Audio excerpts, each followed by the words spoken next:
No nosso bloco 3 sobre recursos, nós vamos ver as particularidades do RO. Então, como a gente viu nos blocos anteriores, o RO é um recurso cabível para atacar o quê? Para atacar a sentença. Essa sentença pode ser uma sentença que extinga ou não o processo com resolução do mérito. E a gente também viu que o RO ele é cabível para atacar acórdão do TRT proferido em competência originária. Quais são as ações onde isso pode acontecer? Mandados de segurança, ações rescisórias e também dissídios coletivos. Então, o cabimento do RO a gente chegou a ver, eu coloquei aqui para vocês os incisos também para facilitar a localização aí na CLT de vocês. O que eu quero efetivamente mostrar é o efeito regressivo e o efeito suspensivo que podem se fazer presentes no RO. Então, existem 3 situações nas quais o RO apresentado aí pelo recorrente poderá permitir ao juiz o efeito regressivo. Na verdade, o que significa efeito regressivo? É a possibilidade do juiz se retratar da decisão dele no prazo de 5 dias, né? Não é a regra, mas ele tem 3 situações onde ele vai poder se retratar. Quais?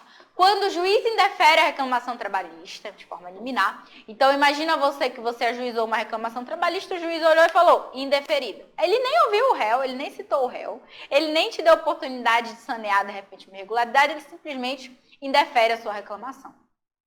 Aí você recorre em razão dessa sentença terminativa e o juiz olha e fala, caramba, fiz besteira, vou me retratar, vou fingir que nem existiu essa sentença, chamo feita a ordem, atribui efeito regressivo ao RO e afasta a sentença anterior. Essa é a primeira possibilidade.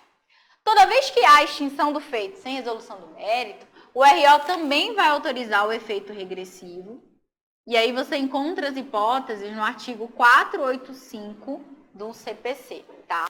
Então, extinta essa reclamação trabalhista sem resolução do mérito, imagina, litispendência, coisa julgada, inépcia, perempção e outras mais hipóteses que podem gerar extinção.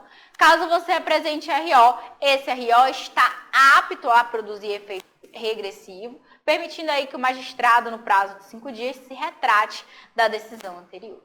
E a última hipótese onde o efeito regressivo é possível é quando a gente está diante de uma decisão que gerou uma improcedência liminar. Na improcedência, diferente do indeferimento, o que aconteceu? A gente teve a análise do mérito e o juiz disse que você não tinha razão de forma liminar. Então, antes mesmo dele ouvir o réu, ele olhou para a reclamação e falou, viola aqui uma tese vinculante, não vou aceitar a reclamação trabalhista improcedente liminarmente. Nesse caso também, se você recorrer, o seu RO vai ter a possibilidade de ter o efeito regressivo e o juiz tem 5 dias para se retratar da decisão anterior. E aí, para a gente fechar esse bloquinho aqui do RO, vou falar com vocês, gente, uma pegadinha. Caiu uma vez só, mas quando caiu derrubou tanta gente que você tem que ficar ligado, porque de repente cai de novo e aí não pode te derrubar. O RO, gente, assim como qualquer outro recurso no processo do trabalho, ele é um recurso de efeito meramente devolutivo. Isso porque o artigo 899 da CLT prevê que os recursos eles são interpostos por simples petição, né, e terão efeito meramente devolutivo. Não quer dizer que não há efeito suspensivo.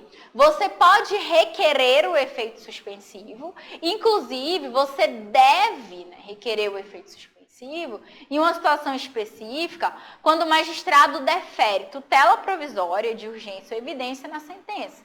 Então, exemplo para você entender o que eu estou falando.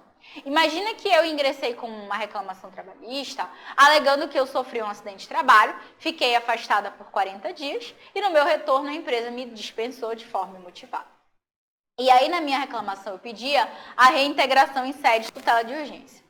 Quando o juiz analisou a inicial no início do processo, ele não se convenceu muito bem do que eu estava falando. E ele optou por não analisar, né, a tutela de urgência naquele momento ou indeferiu a tutela de urgência, como você quiser. Fato é que quando o magistrado sentenciou, né, já entendendo ali que a prova estava robusta, ele sentencia reconhecendo a estabilidade e na sentença, o que ele faz? Dá uma tutela de urgência, reintegre-se a reclamante no prazo de 2 dias, sob pena de multa de R$1.000 por dia. Qual que é a medida jurídica que vai permitir que a reclamada se insurja contra a decisão e afaste os efeitos, né, dessa tutela de urgência? Ela vai ter que apresentar o quê? Um recurso ordinário, com pedido de efeito suspensivo. Essa possibilidade específica, ela está prevista aqui na súmula 414, inciso 1º do TST. Te convido a fazer a leitura e a marcação dessa súmula, é uma súmula relevante, como eu falei. Caiu uma vez só na segunda fase, caiu também já uma vez na primeira fase, mas nada impede que caia novamente, ok? E caso caia, você já sabe, recurso ordinário deferido na sentença, ou melhor, tutela de urgência deferida na sentença, enseja no quê? Na obrigatoriedade aí de você atacar essa decisão por meio de RO, já que é na sentença. E caso o seu cliente queira se desobrigar do cumprimento dessa tutela, o que ele tem que fazer? Tem que ser requerido o efeito suspensivo em sede de recurso ordinário. E aí o seu fundamento, súmula 414, inciso 1º do TST. Ok? Então, chegamos ao fim do nosso terceiro bloco sobre recurso. No nosso próximo bloco, a gente vai falar sobre o recurso mais difícil de todos, que é o cabimento específico do recurso de revista. Siga firme rumo à sua vitória.